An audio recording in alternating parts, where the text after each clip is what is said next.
Mesdames, Messieurs, nous vous saluons très cordialement dans notre émission. Aujourd'hui, nous voudrions vous donner un exemple classique d'un rapport d'information unilatéral. Le quotidien de Cologne, Kölner Stadt-Anzeiger, du 9 janvier 2014, a abordé à la une le sujet de l'objet volant non identifié survolant Brême. Sujet très discuté ces derniers jours dans les médias publics. Il a intitulé son article « L'ange dans le radar ». Dans cet article, un commerçant, Werner Walter, qui dans son temps libre fait des recherches sur les ovnis afin de dévoiler les arrière-plans naturels des mystérieux ovnis, parle de sa ferme conviction selon laquelle les ovnis n'existent pas. Ces extraterrestres ne pourraient être que des anges radars.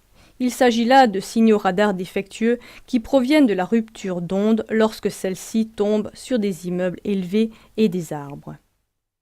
Des douzaines de témoins s'opposent à cette déclaration, entre autres un contrôleur du trafic aérien et 2 policiers qui ont aperçu le dit ovni survolant la ville de Brême. Qu'est-ce qui pousse un journal comme Kölner Stadt-Anzeiger à faire un rapport à ce sujet de manière unilatérale et non professionnelle ?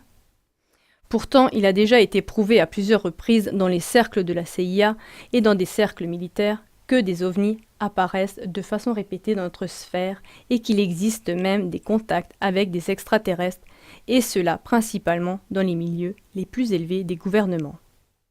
Ces rapports ne sont-ils pas connus du journal Kölner Stadt-Anzeiger, ou bien le journal élude-t-il consciemment un débat controversé à ce sujet ? Cependant, pour pouvoir se former sa propre opinion, nous avons besoin d'une documentation sérieuse de la voix et de sa contre-voix. Quiconque s'intéresse à des rapports d'information clairs et véridiques n'a pas besoin d'avoir peur de la contre-voix, ni de tourner en ridicule la voix qui diverge de sa propre opinion.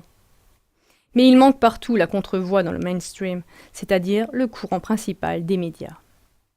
Chers téléspectateurs, nous vous offrons régulièrement la contre-voix des informations usuelles. À partir de là, vous pouvez vous-même analyser les différents points de vue, faire des recherches et enfin vous créer votre propre opinion. Merci d'avoir regardé et d'avoir écouté notre émission et nous vous souhaitons un échange d'opinions animé avec vos amis et connaissances. Au revoir et à bientôt.